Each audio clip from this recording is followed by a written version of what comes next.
Hi everyone, this is It's Gonna Be Alright, and I'm coming back at you with a little more info. So, I have an entry video that was actually made for VidMe. It was when the group for Arizona Bay News kind of got off track and got side railed by censorship on VidMe. So, I had this need to tell my story to kind of pull everybody back to the focus of saving children. And I did so by a little blurb of my life. And that worked for a little bit until, well, VidMe trolls and video game, uh, what do I want to call them? Ass hats. I don't know anything better than to call them than that. Which I'm not saying video gamers are ass hats. I love video games. I play them, as you will see.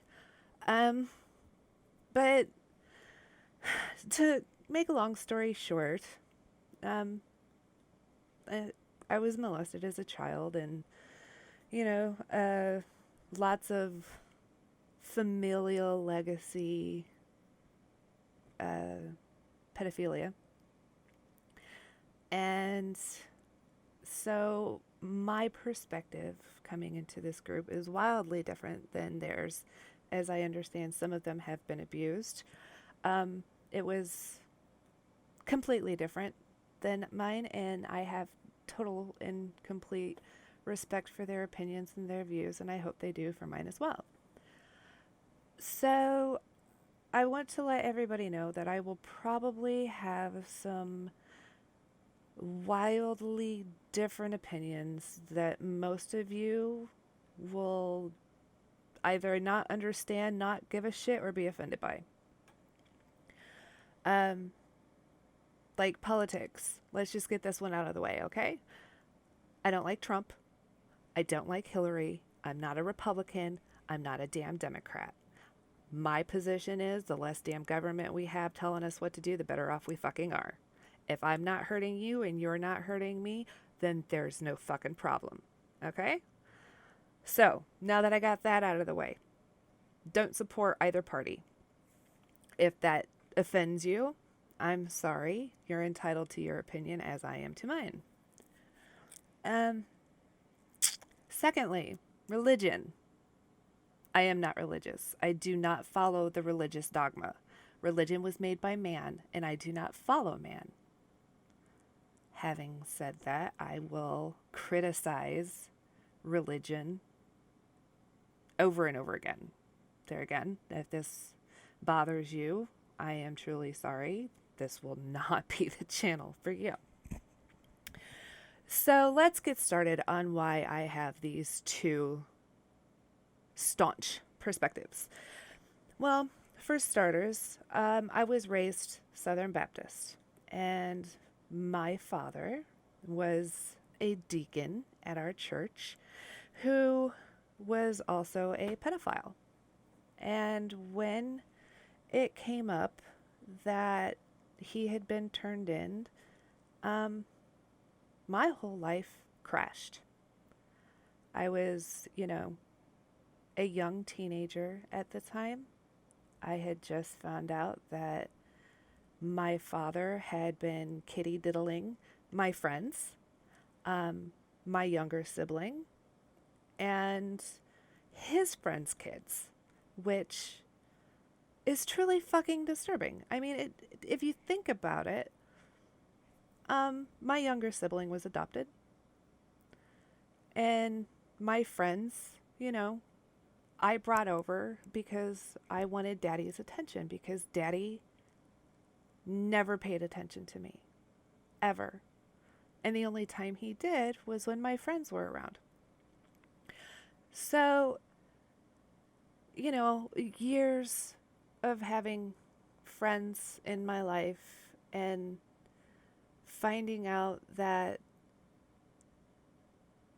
these horrible things had happened to them was truly devastating for me.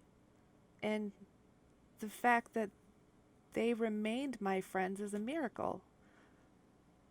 And they are some of the only people that stood by me after my father had been arrested for what he had done to them. My church wasn't there. Um, Family outside of like immediate family, my mother, my sibling, and myself, didn't know. I was shunned by the community as a whole.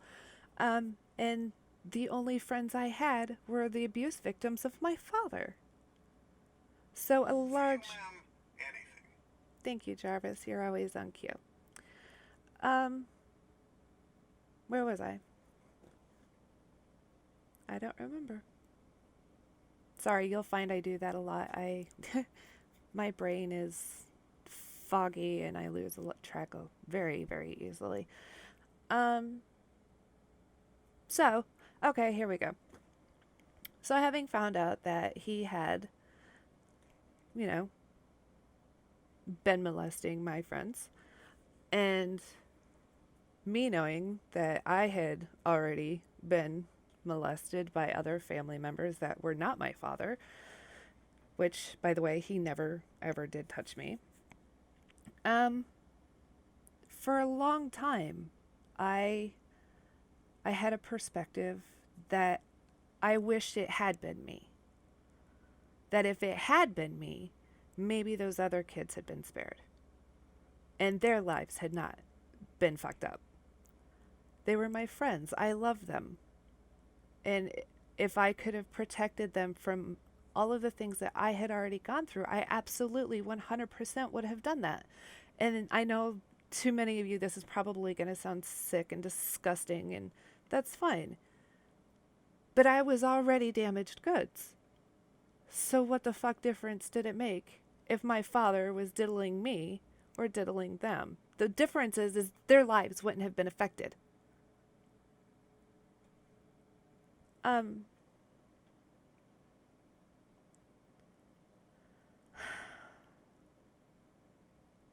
that that was a hard perspective to try and overcome. And sometimes I still fall into that when I see the damage that what was done to them from my family.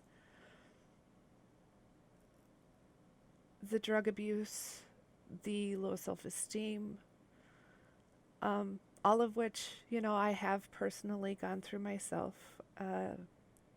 If it wasn't for the birth of my son, I probably would be either dead or prostitute, porn.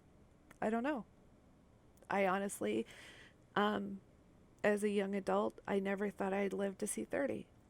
And I have. And now I don't know what exactly to do with my life. I'm kind of stuck because I'm raising my family and my kids, and it's not easy to get past your past. And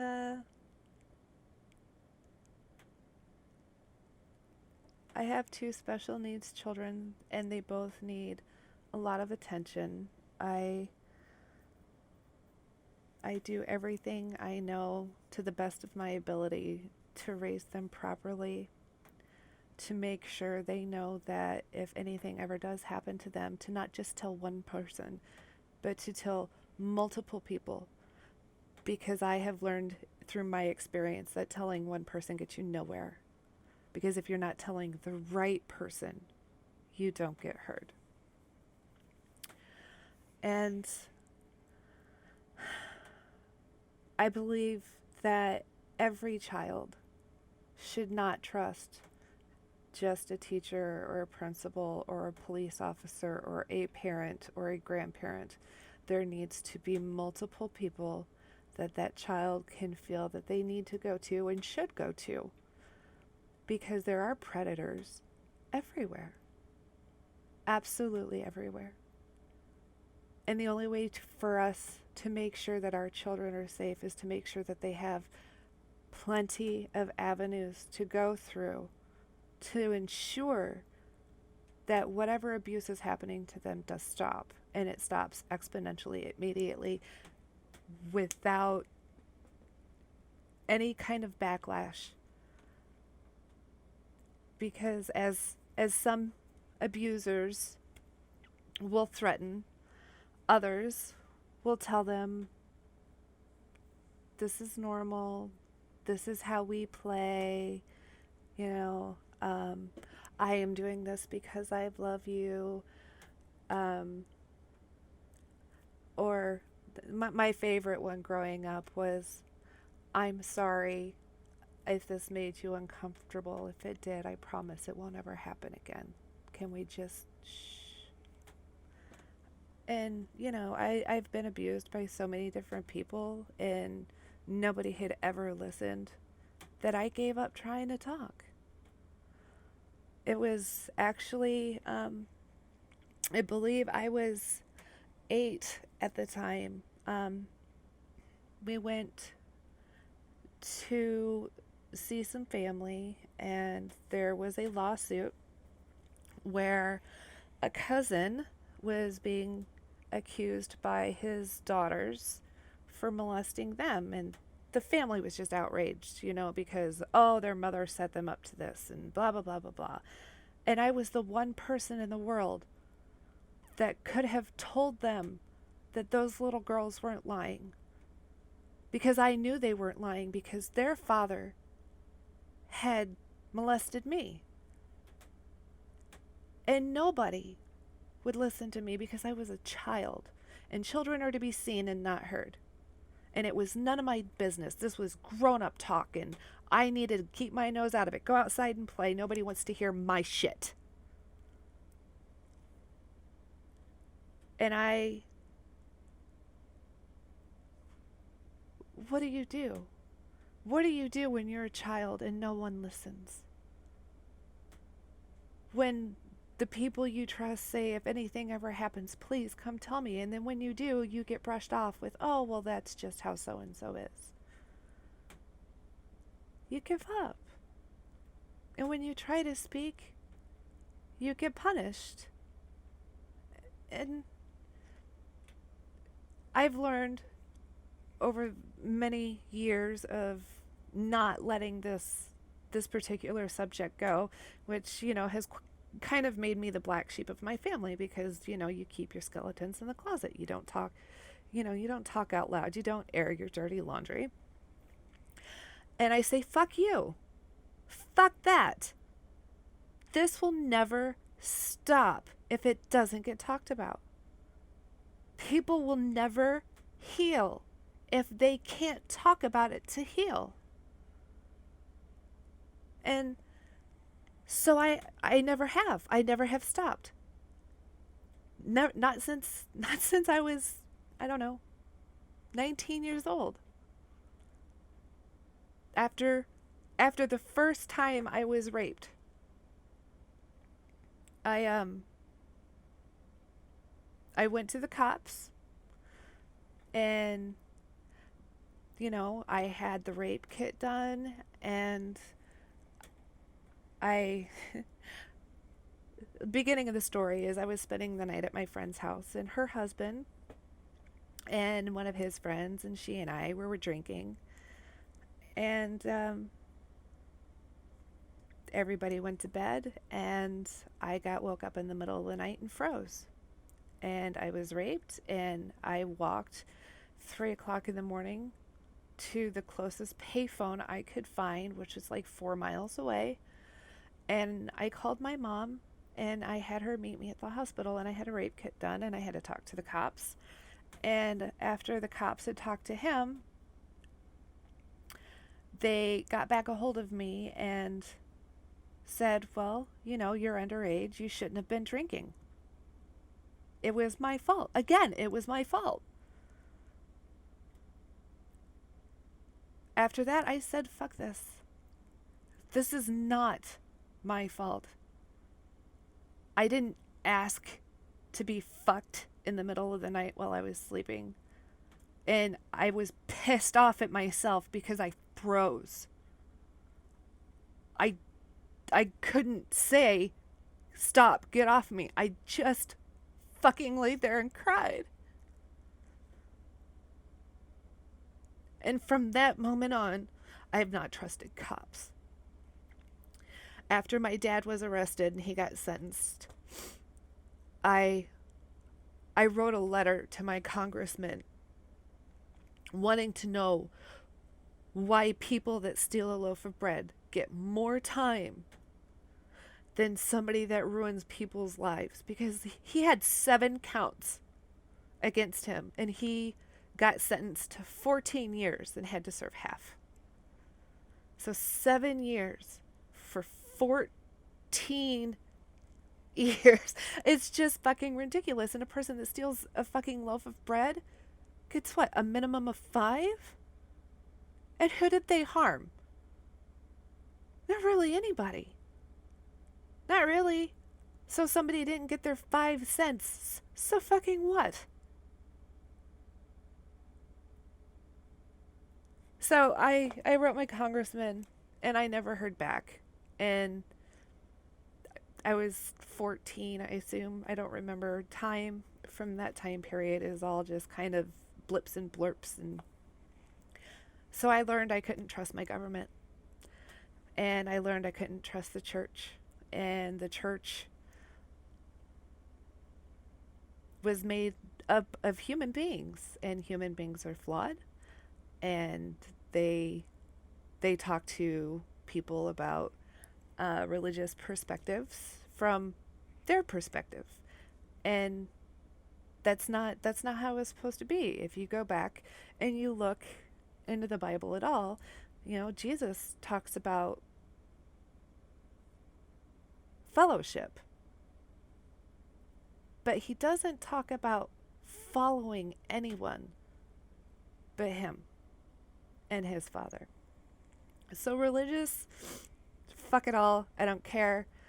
If you follow a religion, I'm happy for you. If that's great. I hope it works out for you. It didn't for me. So I've found my own way through many years of, dabbling in the dark arts, talking to Satanists, which from my perspective had a much more moral compass than any Christian I had ever met, which, I'm not saying become a Satanist because I don't believe in that either. But